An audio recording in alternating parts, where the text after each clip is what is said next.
Now, Odin Sphere, the initial release on the PlayStation 2, came out in May of 2007. There's a lot to like about the initial release, because it was made by Atlas, the same makers of the Shin Megami Tensei series, Alterian Odyssey, Persona, Disgaea, a lot of those off-kilter games that RPG fans really have grown to love from a company that does a very good job of making them. Now, when Vanillaware and Altus made the first game in 2007, it kind of felt like to me when I initially played at the initial release that maybe it just came out a little too quickly, because even though the action RPG was very beloved, there is a big time issue with the initial release that, quite frankly, didn't make it as fun to play, because it's an action RPG that was crippled by slowdown and frame rate issues, and you just can't have that going into an action RPG like this. Well, 9 years later comes Odin Sphere PS4. Yes, I know it has a different name, but I can't really pronounce that name for it, so I'm not going to butcher it. And in the PlayStation 4 release, in a series and systems that have a lot of remastered treatments as far as Last of Us and games like that, just remasters everywhere because they're easy cash cows to go ahead and get people to buy it. Well, let me tell you that Odin Sphere PS4 isn't just a cash cow of a remake treatment. It feels like an entirely new game. It's taken out all of the slowdown and frame rate issues, and it's refined a lot of the gameplay, a lot of the issues that people have had with the initial release, as far as Mori's restaurant with recipe issues, gameplay issues, balancing, different just aesthetics in the game has been altered in a way that it feels like a completely new game, and a game that's ultimately worthy of your $60. So in this initial sequence here, you see Throwback, PlayStation 2 Gameplay Classic Mode of Odin Sphere. If you want to do that and you're a purist at heart of the initial game, just click Classic Mode when you boot up Odin Sphere, and you're able to do that. And in the next clip, you're going to see demo gameplay of Odin Sphere for the PlayStation 4. The reason I'm including the demo gameplay all the way through is because it's not going to tamper with any of the storylines and things that you're used to, but it's everything from the initial release of the game. So you can enjoy it without any interruptions as far as the story if you've never played it before. So you got 5 characters in Odin Sphere. You have Gwendolyn, Cornelius, Mercedes, Oswald, and Velvet. Gwendolyn is your close-range attacker equipped with an ice spear. Cornelius has a sword. He's able to be very versatile. He can spin, jump in the air. He can spin with the sword, summon lightning. Mercedes is your archer, so to speak. She is the long-range attacker. She can reload with the bow as long as she's not moving. And she can just unleash hell all over the screen. And then Oswald is able to transform after you get a certain amount in the meter. There's a berserk meter for Oswald that's a little different from everybody else. And then Velvet is able to attack with a chain and whip, and being able to unleash fire on everyone else. So on the left hand side of the screen you have your hit points. The blue is your special meter that uses your little crystals in terms of every time you go ahead and attack.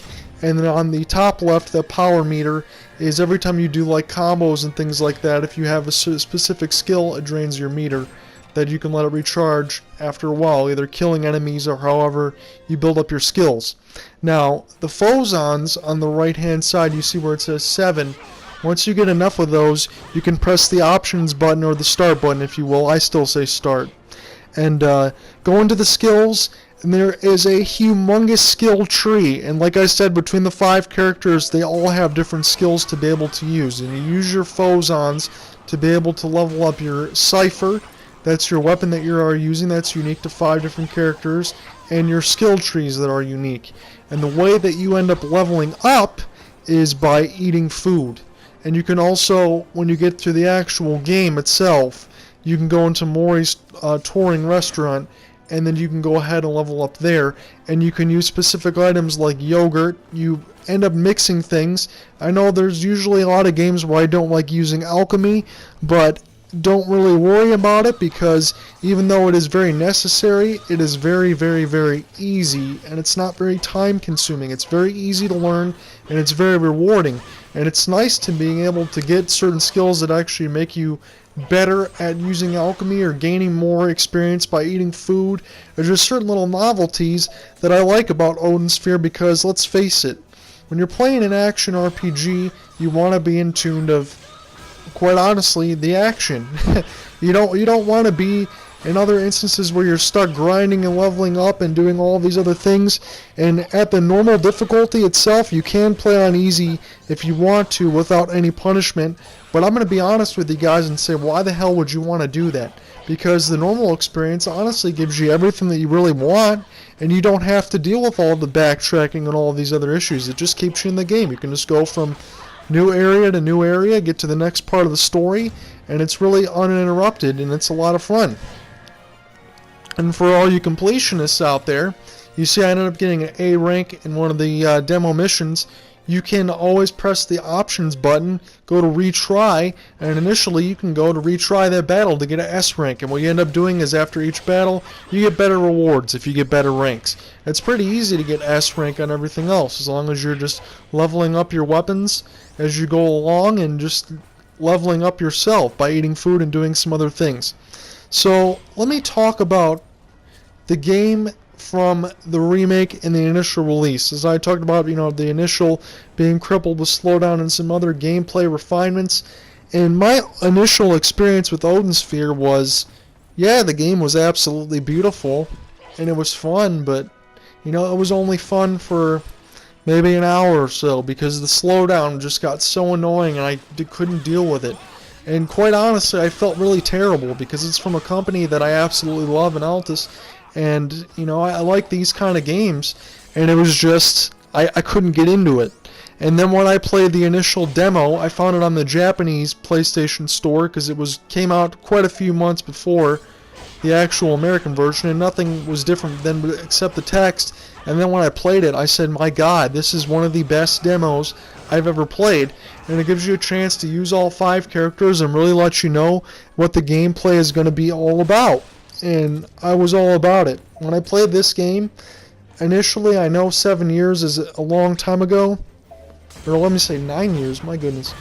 That it was a long time ago, but this game does not feel at all like the initial release. Even though some of the gameplay elements, all of that are there, it feels like a completely brand new game.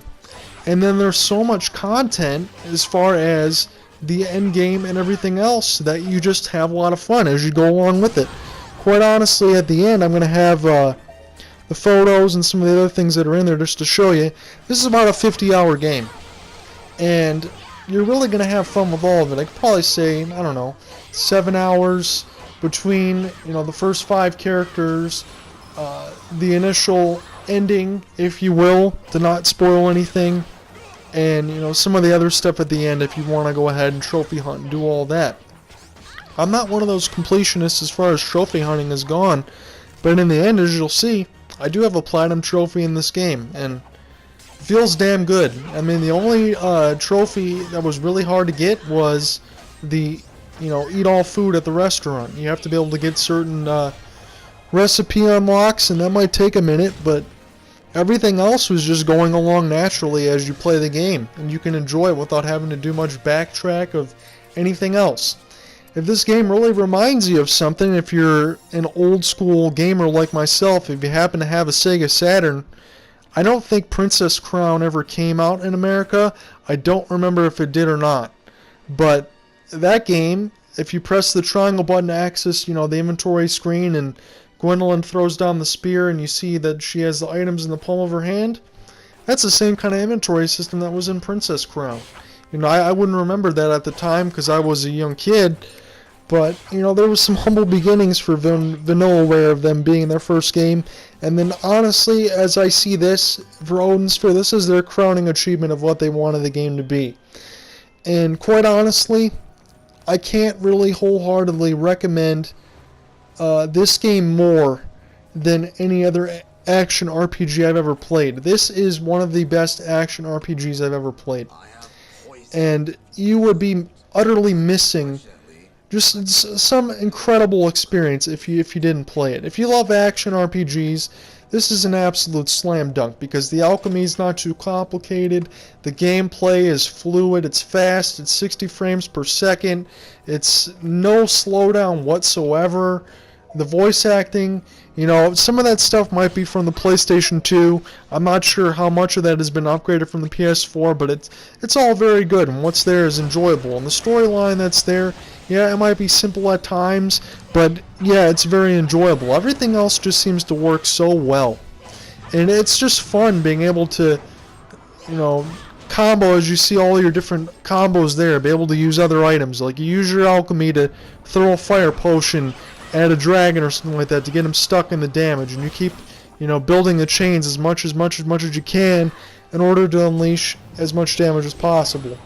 And the game is just incredibly fun to play, and with 5 different characters, you're going to be able to find that ultimately, in the end, you're going to care about each one of the characters. Maybe not in the initial playthrough between the 5, especially Mercedes. She's a little bit weird to control because she's only you know, far base attack with the archer and the bow and all of that, but she can fly all around the screen, and she's got incredible movement and things like that. And once you start building up all of the characters, I'm sure then you're going to find that you end up appreciating all of them a lot more. And it just seems to work so well. The game flows so well, the gameplay is fun, all the inconsistencies from the initial release have been ironed out, and in a series and systems of, you know, PlayStation 4, Xbox One, and all these remastered treatments of games that say, hey, we bumped up the frame rate, now give us $60. This is one of those games that has been remastered, but it also feels like it's been completely remade to give you something and an experience that's entirely new and enjoyable to play through. So, in the end, if you needed some hints, if you end up getting through all of the game, you'll find that some of the texts throughout the game hint in terms of being able to get the best ending and doing everything that you need to do. So keep that in mind. And if you're, like I said, if you're not really a completionist, then don't worry about it, because you're going to end up getting mostly all these trophies by the love of the game and end up playing it, and you're ultimately going to enjoy it because there's not a lot of backtracking and the gameplay is just fast and fluid, and you're going to have a good time. And it's also an easy game to pick up and play. If you don't have a lot of time and you think it's going to be a time sink, don't worry about it, because you can end up bouncing back to this game and pick it up because your muscle memory is always going to be there. So about 50 hours, subtract about 3 hours from leaving the game on, and that's about as much as the experience goes. Have a good one, guys. I hope you enjoy the review. If you have any questions, leave comments. Facebook.com/TBUGunslinger, Twitter @JohnRyanot. As always, have a good one.